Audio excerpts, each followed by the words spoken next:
Hi, everyone.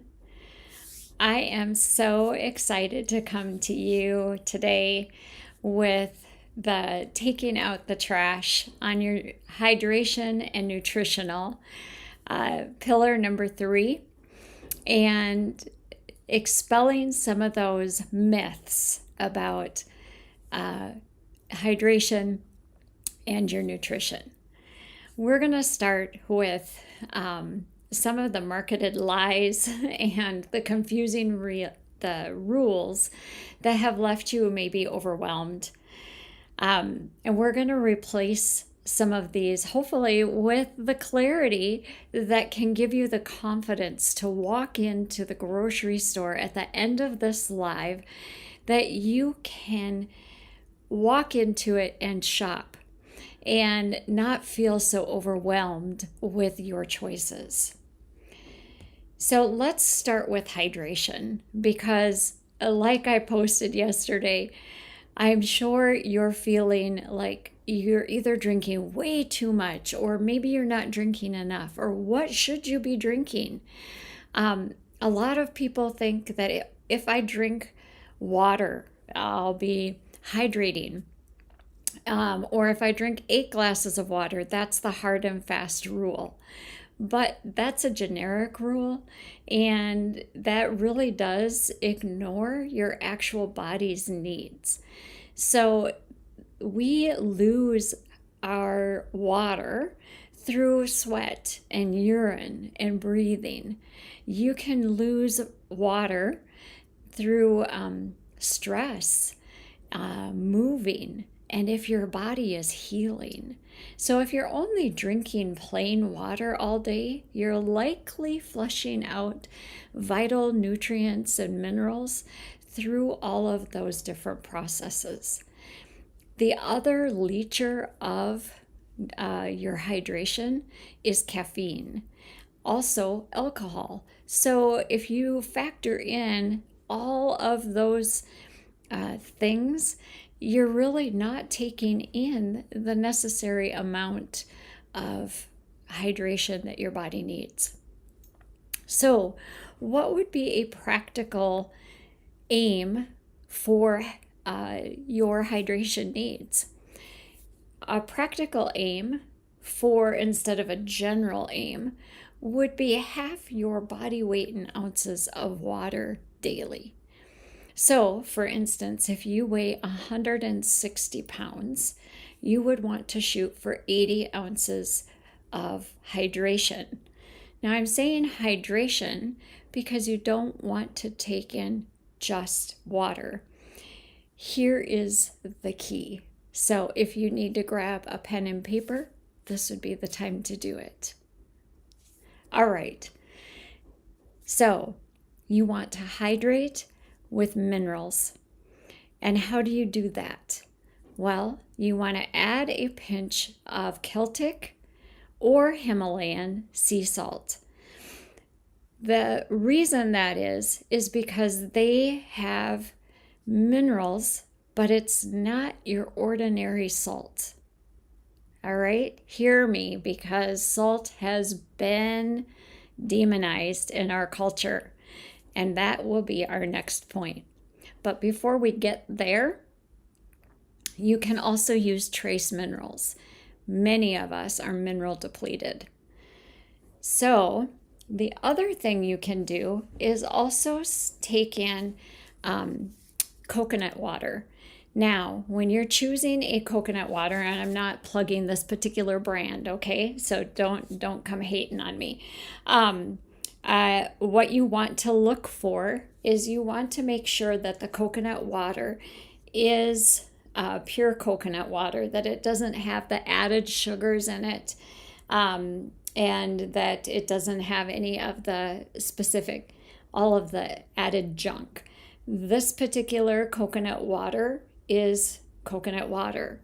So it doesn't have a bunch of the added garbage in it. I can read all of the ingredients on the ingredient label, and all it has is an acid in it for preserving. Once it's opened, it has to be refrigerated, and you have to drink it within a couple of days. Usually I drink it within the 24 to 48 hour window, but then you know that it's not very preserved and there's not a lot of chemicals added to it. Coconut water does have good electrolytes in it. All right, so Celtic sea salt, Himalayan pink sea salt, or the coconut water splashed into it. Why? Because water without minerals can actually pull hydration out of your cells and drain your energy. You need electrolytes in your water, sodium, potassium, magnesium, to get water into your cells. So it's not just about hydrating your body. It's about getting the water back into your cells so that your cells can function properly and so that they can detoxify your system. So keep that in mind when you're hydrating and keeping that balance too. You don't want to get over the water and deplete your vitamins and minerals. So it's a balance of the vitamin mineral hydration. Okay. Now, the myth around salt. Salt is not your enemy. Here's the myth. The myth is salt causes high blood pressure and heart disease. That's a myth. The truth is processed table salt is harmful. That's the truth. So you've probably seen the container of the blue salt, and it's the white, fine white salt that's on most every table in America, or has been for a long time. It's in almost every restaurant. That salt is harmful. That salt is added in almost every single canned and processed food that is on the shelf.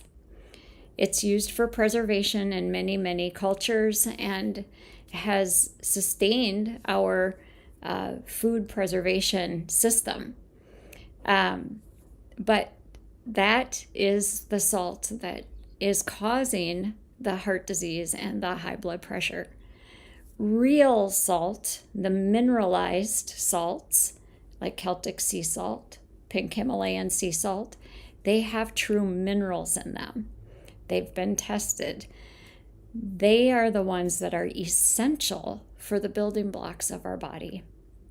Salt was created with a purpose. Your body uses it to regulate your blood pressure, to balance out your fluids, to fire off your nerve signals, and to support adrenal function, which adrenal function is what balances your energy and stress response. So, what to use? Ditch the white refined salt. Get it out of here. Instead, replace it with the mineral-rich salts, like the Himalayan sea salt or the Celtic sea salt. Now, how much do you use of this? To start out my morning, I use 1/4 to 1/2 teaspoon, and my body kind of tells me what I need because I have been using it for such a long time. You can split that 1/4 to 1/2 teaspoon out. Now, these are all recommendations. I am not your doctor. I am not replacing your doctor's recommendations. If you're under the care of a doctor, please consult your doctor first or have a discussion surrounding this topic with them. Again, these are all dietary suggestions, and you should consult your doctor if you're under a doctor's care. Start with 1/4 to 1/2 teaspoon in your water daily, and you can split that throughout the day. You can use this to season your food. I only cook with Himalayan sea salt or with the Celtic sea salt. And especially if you're sweating or you are detoxing, you want to replenish those minerals. If you're craving salty snacks, your body is usually depleted in the mineral category. That's where those cravings come from. So keep that in mind the next time you're just craving for a bag of chips or that type of food. Your body is probably depleted in minerals. All right. Another myth. You're fat because of fat. That's not true. Fat does not make you fat. The truth is, the wrong fats cause inflammation. The right fats actually heal your body. Your brain is nearly 60% fat. Your hormones are built on fat, and your cell walls need fat to function. No fats, and I'm talking healthy fats, hear me right, healthy fats, no fat equals no function. So here's what to avoid. You want to avoid the industrial seed oils like canola and soybean and corn and vegetable oils. These oils are highly oxidized and they are highly inflammatory. They keep your body in this chronic state of pain and in this chronic state of being inflamed. You want to avoid anything that says hydrogenated or partially hydrogenated. Get used to reading labels. Once you get used to reading labels, things become much easier to understand, and it becomes actually faster to shop because you can recognize things much quicker. What to eat instead? Here are the good fats. Avocados or avocado oil, very good for you. They're rich in omegas. They feed your brain. They're really good. And you can prepare them in so many different ways. You can even use them in baking. Cold pressed olive oil, the good olive oil, grass-fed butter or ghee, coconut oil, fatty fish like salmon or sardines, and raw nuts and seeds, especially walnuts. I'm allergic to walnuts, but pecans, flax, chia, those types of nuts and seeds. And how much of these to use? Add a source of healthy fat to every meal. Think 1 to 2 tablespoons of oil or half an avocado, a small handful of nuts, or a piece of fatty fish. Fats actually keep you full for a longer period of time. They feed your brain so you don't have as much brain fog, and they help you absorb other vitamins and nutrients. Vitamins like vitamin A, vitamin D, vitamin E, and vitamin K. So healthy fats are a key proponent in healthy brain function. So how about shopping in the grocery store? What are some things that you look for? Well, here's a myth. Healthy eating is all about calories and macros. Well, the truth is, it's about nourishment. And color tells you what you're getting. So, if you go to the grocery store and you think in colors, each color in fruits and vegetables signals a different set of healing components. So this makes it kind of fun. And if you have kids or grandkids or even a spouse that you go shopping with, you can make it a little game even. You can think about the different colors like red, orange, yellow, green, blue, purple, white tan. And think about the different systems of the body. So for red, you want to think about the circulatory system or your heart and your blood. Think about tomatoes, strawberries, and beets. Those fruits and vegetables are going to be serving that part of your body. The oranges and the yellows, think about your immune system and your skin. So carrots, sweet potatoes, peppers. Of course, the orange and yellow peppers, right?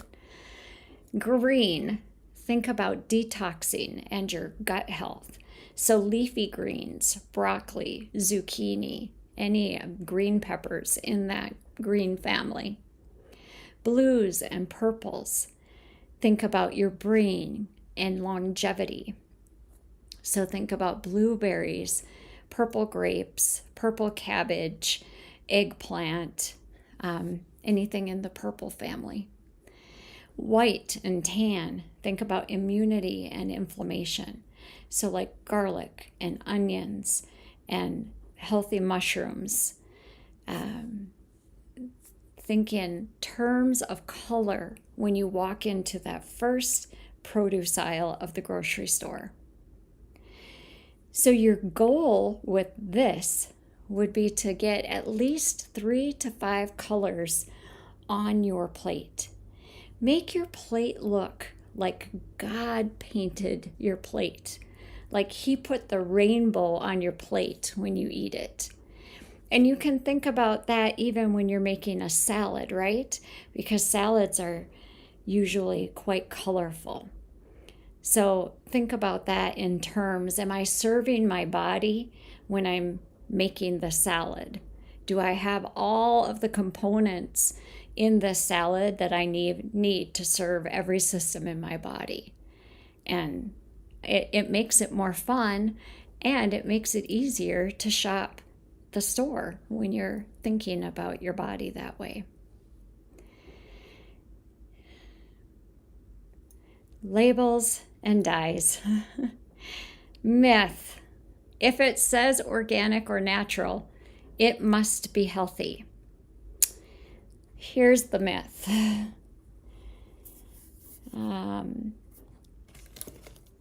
On this particular one, I've got to put my glasses on. It says no sugar. I don't want to throw anybody under the bus, but it says no sugar added on this label, right? But on the ingredients down here, it says pears. That's great. First ingredient, we would know that because we're buying pears, right? Water, ascorbic acid, which we know is a preservative, a sulfame potassium, which is also a preservative to protect the integrity of the pear. But the last ingredient, sucralose. So no, they didn't add actual sugar, but they added a sugar derivative. So, is this the best product to purchase? No. Now, this one says 100% fruit juice. So, let's look at the label on this one. Mandarin oranges. Well, we know that's what we purchased, right? So we would expect that there would be mandarin oranges in this can. Water, pear juice concentrate, and citric acid. This is what it is supposed to be, and this is what it is. This would be the better one because it is what it is, and it did not have hiding sugar in it. So get used to reading labels and look for those hidden little pieces that they throw in there. How to read your label. I just did a label instruction there for you. This is another one. Ingredients come first. So this is exactly what it is, but I'm just demonstrating. If you can't pronounce it, your body can't process it. So it has to go through a detoxification process. Our detoxifier in our body, the main one, is going to be the liver, and then our blood, and then our skin, right? And our digestive tract. So these are some of the red flags to avoid. Artificial colors. Okay, so before I go here, I'm going to go here. This is just vanilla pudding. Okay, so you would think that if you're going to avoid artificial colors, but you still want to make a pudding, you would think that vanilla pudding would be okay, right? So you want to avoid artificial colors. So you know there's going to be sugar in here already, and you know there's going to be cornstarch because it's pudding. In the fats, we said stay away from hydrogenated anything. We also said stay away from the seed oils like soybean oil. So here it's partially hydrogenated soybean oil. Then we said stay away from, we haven't gotten to the artificial flavors yet, but it's coming. Stay away from artificial flavors. And then stay away from the artificial colors. In the vanilla pudding, there's yellow 5 and yellow 6. We would think in vanilla pudding there wouldn't be any artificial colors, right? But there are. Now we would expect it in a color pudding, right? Because of the coloring. And this not only has yellow 5, it also has blue 1. Now if you hunt, you can find fruit dyed jellos, but you do have to hunt for them. Those were for demonstration purposes. So ingredients come first. Back to my example. Here we have green beans. So we already know that there's going to be green beans in here. Do we expect that there should be anything else in here? No, we don't, but let's check. Green beans, water, and salt. Okay, so green beans was the first ingredient. Water, of course, we have to have water to can, and we have to have a salt to preserve, right? Now, the salt that's been used in here is going to be the iodized table salt. In home canning, I use what's called real salt, which is the pink Himalayan sea salt. And it is approved for canning.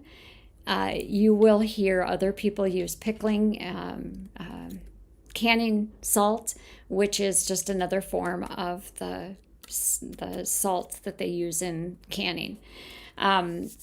So all of the canned products that you see on the shelves are going to have the sodium that is actually not good for us, but you cannot avoid it if you're purchasing prepackaged foods. High fructose corn syrup. Stay away from it as much as you can. Here is, anybody that's a pie maker, you've probably used, if you don't make your own homemade pie fillings, this is cherries, canned cherries, and you would think that they would be canned cherries and then like a corn starch. But this has the cherries, which is great. First, water, high fructose corn syrup. The food starch, but in this case, it's not corn starch, it's a modified food starch. And then they added red dye 40.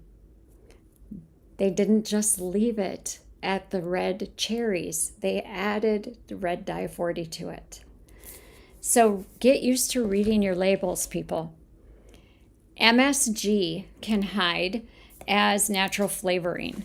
So when it says natural flavoring, you don't know if it's MSG or not. So be in tune to that. Sucralose, aspartame, or the asulfame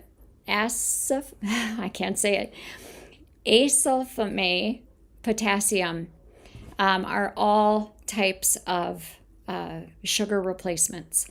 Enriched or fortified white flour And carrageenan, it can be found in so many different things.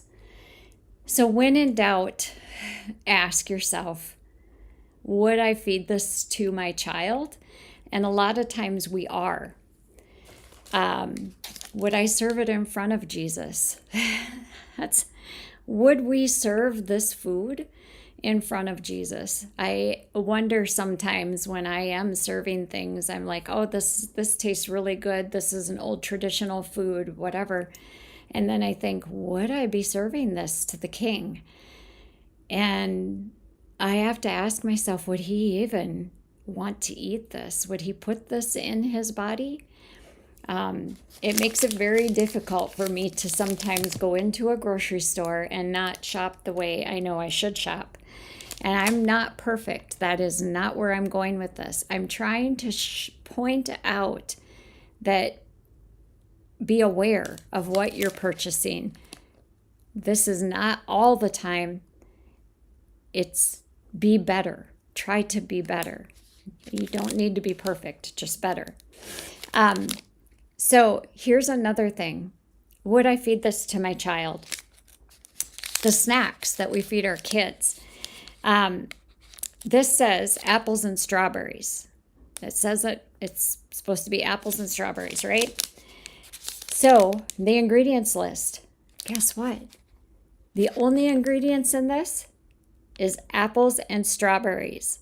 And as a little note, they say may contain occasional stem, seed, or pit fragment. That's it. That's all that's in this bar. I buy these for my grandkids. They love them because it tastes so good and there's no added any garbage in it. So would I feed that to my kids? Yes, I absolutely would. So anyway, if it's not, a lot of it is trash, try and leave it behind as much as possible.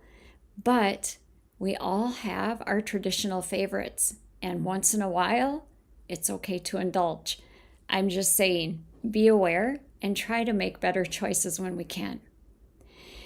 So here's the grocery store game plan. Now that we've cleared the confusion along with these labels, and you've got a better understanding about what they say and what you should try to avoid.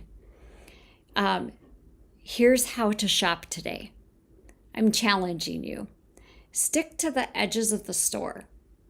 That's where the real food lives. So usually when you walk into a store, you'll see the produce department. Then you'll see the meat department or the deli. You'll see the frozen foods. You'll see the dairy aisle, the eggs and that type of thing. Or maybe you won't see eggs right now, depending on where you live. And shop the perimeter. That's where you're going to find the best food, okay? The live food. So stick to the 90% of your cart should be from the perimeter of the store. Then from there, the other 10%, you can start to close in from the outside in. Go from the fresh to the frozen to whatever you need to make up in the canned or the baked good items. Stick with colorful, fresh, and seasonal. Grass-fed meats, pasture-raised eggs, wild-caught fish as much as possible and whatever fits into your budget. Stick with your healthy fats, avocado, coconut oil, olive oil, nuts and seeds. And then your pantry staples, like the raw honey, the apple cider vinegar with the mother. The mother is you'll know, it'll either say it on the label and it'll have stuff on the bottom, this brown goop on the bottom of the bottle. That's not rotten vinegar, it's the mother. The sea salts, the Celtic sea salt or the pink Himalayan sea salt, herbal teas, the coconut water that does not have any added sugars or flavorings in them. You want to stick with hydration with the spring water, and I did just say the coconut water, mineral water, or herbal infusions. And every time, read every label until you're really confident about the products you're purchasing. Because you're not just shopping, you're equipping your body for actual healing.